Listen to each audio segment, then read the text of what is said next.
Hello and welcome to Diniz Farms. We're back with another episode of Mercer County, and today we've got all kinds of miscellaneous jobs to do. And so we're just picking up a anhydrous tank here at the co-op because we are going to be putting in a little bit of anhydrous in a few of our fields that we're going to be planting. I think we're planning on putting some winter wheat in one of our fields as well as some corn. Now, I'll admit I have not actually grown winter wheat before, and so I'm not sure how long you're supposed to wait between applying the anhydrous and actually planting. But with the way seasons works and the fact that we're running 3-day seasons, a few hours in game is actually days of real time. And so we may have to blur our minds a little bit with that. But I think anhydrous is really going to be our best option here for getting some nitrogen back into the soil. Our fields are in pretty sad states right now. And so if you remember, we had 2 big cornfields here to my right. And so we're going to put some winter wheat in this first cornfield closest to us because I think the way that our geo is set up, in fact, if we just bring up that map, we're able to plant some winter wheat now and hopefully be able to harvest it here in the summertime and have enough time to squeeze in some short season soybeans. And so I think that these short season soybeans that we planted last year are really designed to augment if you get your winter wheat in. You've got enough time to try and squeeze some beans in as well. And so that's what we're going to try on this field just to see if it works. But because the soil's in such bad state from having just grown corn in that field, I think we're going to put some anhydrous in first and get that to raise our nitrogen levels a little bit. And so we're going to just drop this tank here for the time being, and we're going to get our anhydrous toolbar all set up and hooked up to it here. Now, I did pick up this anhydrous toolbar off camera, so we've taken out a little bit of a loan, but I thought this would be a fun thing to mix things up a little bit. I've been playing with different anhydrous equipment lately on different maps since I did the anhydrous tutorial. And this one is actually set up to do side dressing as well. So we're going to be able to potentially run this particular implement later in the year as well. I keep forgetting I do not have manual attach on, so I'm hopping out to hook things up. One of the mods we're using in this series was conflicting with manual attach. I don't remember which one it is now. However, we've already plowed this field, so we should be able to just apply the anhydrous now. And so we're going to get everything unfolded here. I think I am going to do the headland passes first here. Get them done before we compact them in a bit. With all of our turning around, it'll be a little bit easier, I suspect.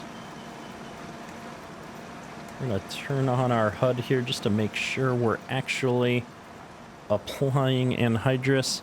So we're going to turn off the automatic application rate because we don't have a crop selected at the moment.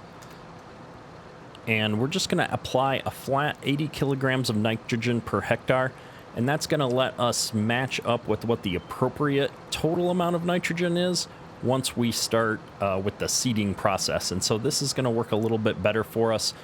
This is one of the cool things with precision farming that we don't use a lot, which is our ability to control the rate manually. And so anytime you're trying to apply nitrogen, but you haven't actually put a crop in, this is the best way to do that. And we happen to know that we're going to put wheat in here, which is going to have a fairly high nitrogen need. In fact, I think wheat has a higher nitrogen need than the corn does. And so this was going to work out well for us. We could probably have just maxed it out and been good to go. Realistically, I think it makes more sense to apply a flat rate, raise our nitrogen level now, and then as we seed, we'll have the ability to put on a little bit more fertilizer and fine-tune that, and it'll know what the perfect amount is because we're actually in the process of putting the seed in at the same time. And so precision farming will be able to help augment that for us. And we do have different soil types here. So you can see as we're going through this, we're actually getting up into a little bit of a better green color here as we go through these different soil types. And that's because we're just applying a flat rate that's raising that nitrogen up for us. Now I am going to get a GPS track set up here because we're going just a little bit crooked. Should help us stay on the straight and narrow here. And I could have got a bigger anhydrous toolbar here, but I thought that this was probably the appropriate fit for us for the size of field that we're running and everything. And so I'm really liking this size of equipment. It kind of matches in with the rest of the equipment that we're using right now. And so we're going to just get rid of the HUD and stuff there. We really don't need it. Now I'm going to take this straight up to the barn here, I think. And the problem with anhydrous tanks is backing up more than a few feet is going to be pretty difficult. And so we're going to be making a lot of wide turns with this tank.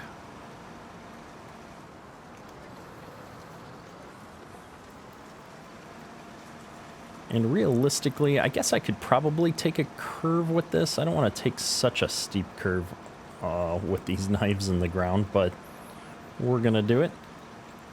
And I don't know that we've got any traffic on this map. I honestly can't remember. And so we're just going to leverage the fact that nobody's coming and turn around on the road here.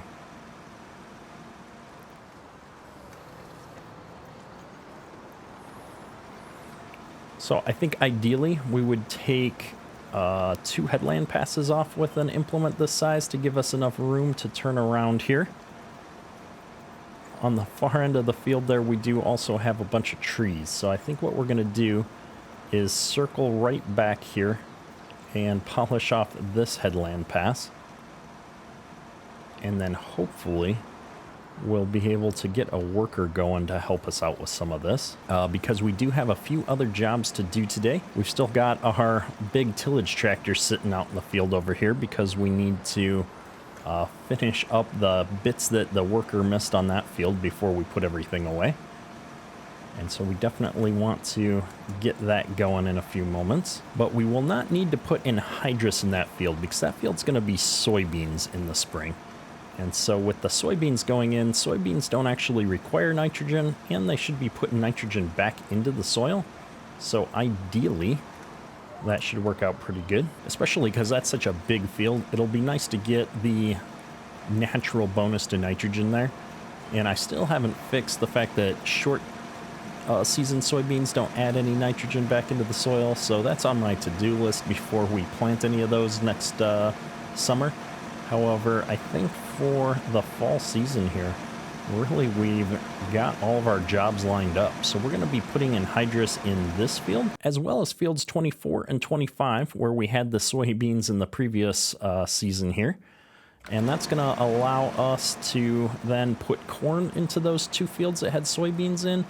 And then this wheat field here that we're going to seed a little bit later will end up being short season soybeans. And so that's going to work out really well to have short season soybeans growing here in the summer and then normal soybeans in the field next to us here. And then those 2 fields can rotate back into corn again after that fact. And so in this field, this will be our first kind of test field to see if we can pull off a 3-crop cycle here between corn, soybean, short season soybeans, and wheat. So let's take one more headland pass off here and see if we can have enough room for this to turn around without having to back up with the worker is the goal. Because if the worker thinks that he needs to back up to turn around, he's going to get into a lot of problems with this anhydrous cart. And so that's really what we're aiming for here. I guess I could always try to leverage courseplay, but I find courseplay and implements like this tend to run into their own set of problems. And so I think we're going to start it off right here on this end. I'm going to turn on the HUD and everything to make sure things are working. We're not using a lot of anhydrous ammonia applying at this rate, which is actually good. It means that it's going to go for a while. I would expect to be able to do most of our fields with this tank of anhydrous. It is 2,000 gallons, and it looks like our worker's going. We've got a good overlap on the side there, And I'm just bringing up the mini map here to see that we are still applying nitrogen and we're doing it at the static rate that we set. So for once, all of the helpers and everything seem to be working. Let's follow this guy down to the headland and just see how the worker's going to turn around here before we call it good and move on to the next job. All right, here's your chance to impress me, worker. Can you do it? We're turning. We're not trying to back up. We only missed the tiniest sliver there. We didn't crash into the anhydrous tank on the turn. And we're off to the races. Look at that. How often in Farm Sim does something just work? I love it. All right, well, I'm going to get out of the way. We're going to let the worker take this job on. And while we get the anhydrous put into this field, let's run over here and grab this tillage that needs to get wrapped up. We've got our nice 9520 here. It is filthy dirty. So I think what we're going to do is actually bring it down here to this corner bit. We're going to pick up these little tiny bits over here. So I think these are going to actually cause us some problems, potentially. And I still have not updated to the latest version of this Lambda implement that Perma sent me. And so I'm terrible about updating mods once a series gets going. I don't like to make a lot of changes in flight on a series, because once you get things working, it feels like every time I make a change to a mod, everything goes out of whack, and that's when I start having all kinds of problems getting content put out. And so it's on a to-do list. I actually finally, I'll say, upgraded to a pad of paper next to my computer so I can jot down notes while I'm recording. Normally I'm a digital kind of a guy. I like to keep notes on the computer, but it's kind of difficult to actually Alt-Tab out of the game and write something down in a computer program when you're recording. And so I've got an old-fashioned pen and paper sitting next to the desk now, where I can jot down notes between episodes or during episodes so that things don't get lost or forgotten. So hopefully we'll be making some progress here on those types of things over the coming episodes. Actually deliver on some of these ideas I have while we're recording. Now, I've got all these little corner bits that I have to get just because they absolutely annoy me if I don't grab them. And we're going to take one more pass on this headland here just to clean up these other bits from where we turned into the field. Should work out pretty well. I've been absolutely enjoying this series. The map is looking great here in the autumn months. The colors on all the trees coming through. I love how much this 9520 bounces around, and the fact that the front and rear axles are able to pivot separate from each other. It just looks really awesome. We're gonna run down the length of the field here. Maybe we'll even hop off onto the grass strip here in between. And we've got this other end is, I think, even worse than that end was, so we'll have a little bit more cleaning up to do here. But it looks like our anhydrous is going in pretty quick on this field. He's doing a great job, and so I'm not too worried about getting that job done today. I do want to move into some of this bean ground and get a little bit of anhydrous put down on that. And so we'll see how that works. That's going to have a little bit different nitrogen requirement, though. I'll have to be more careful. Wheat requires a lot of nitrogen, but corn needs a little bit less, at least in Farm Sim for some of the soil states. So we're going to have to actually take a quick look at our soil types and decide what the appropriate flat rate of anhydrous needs to be over in that field so that we don't over-apply our nitrogen. Over-applying nitrogen in precision farming does actually carry a yield penalty potentially. And so we want to make sure we get the right amount, not too much or too little. The good news is, though, we shouldn't have to do any tillage in those fields.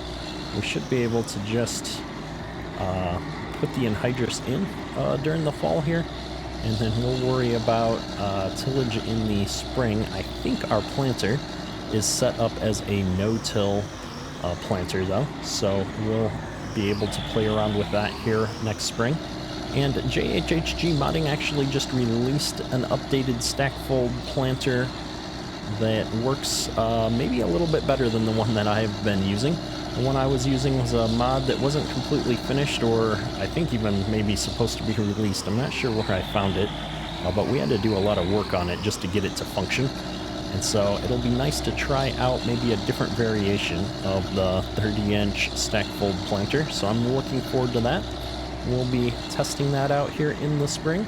And we still haven't identified the appropriate sprayer we're going to upgrade to in the spring. But I've been on the search for some good mods. I know several people have recommended that I get the Forking-Hind 40. We are using that in the Millennial Farmer series. It feels like it's a bit overkill for this series though, so I'm still looking around for some different options. And so if you have a good late 90s, 2000s era sprayer, I would love to see what you've got. Something that would fit well with the other equipment that we have on this particular farm would be much appreciated. So with that, we have wrapped up most of the missing bits here. I guess we can grab these two little strips that are up here on our way back up to the farm. And I think we're going to be done with tillage for this year. I don't think there's any other fields that we really need to do any tillage on. We hit both of our corn fields, and I'm hoping that we're going to be able to just plant straight into our bean fields with our planter equipment. So with this thing all folded up, let's run this back up to the farm. We'll get it cleaned up and put back into the shed since we're pretty well done with this equipment at this point. Oh, there's the grain carts. We still need to put that away as well. And the combine, oh my goodness, we have not done a good job of storing up all of our equipment here after harvest. I guess at least we can say we've washed some of the equipment for a change. We're gonna be pretty busy here this fall, it looks like. We've got a number of jobs left to do. Usually I get into fall, and once the last crops are done, we're more or less fast forwarding time until we get into the spring months and have things to do. But this farm, we've definitely kept ourselves a little bit more busy. And so I'm going to just toss this thing into the shed here.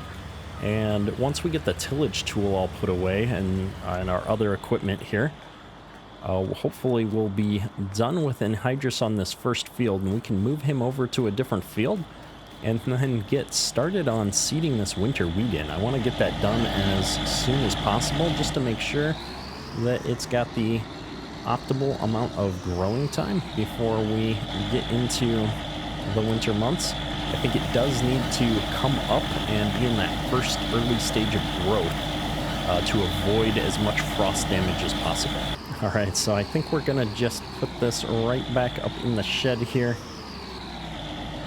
I think we're probably actually gonna leave it connected. We don't have anything else we're using this 9520 for. And so we'll just keep everything set up here, get our camera out of the walls. And our next job is gonna be seeding this field with winter wheat. We're almost done with the anhydrous, it looks like. So let's put this grain cart into the shed and get this thing hooked up to the seeder, I think. It's nice having a handful of tractors on the farm here. It gives us the option to switch about and pick up different implements and keep jobs moving when we're trying to do multiple jobs at the same time. We probably should figure out how to get manual attach in here so I don't have to keep floundering about every time I try to hook a piece of equipment up.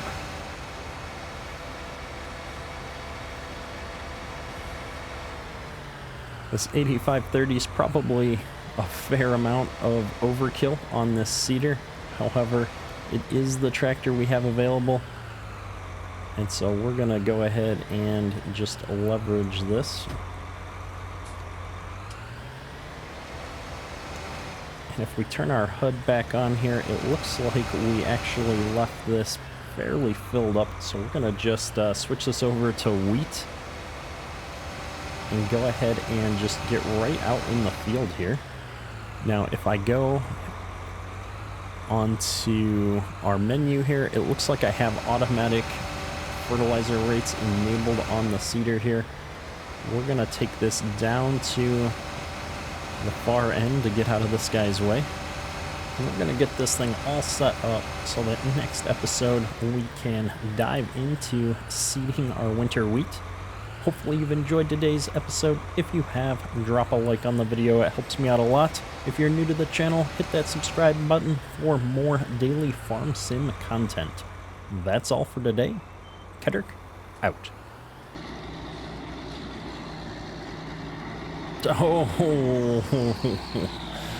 Oh, it came back. Nice, nice. Oh, we're stuck inside the tractor tire. Okay. All right, there we go. Careful on the turns, apparently.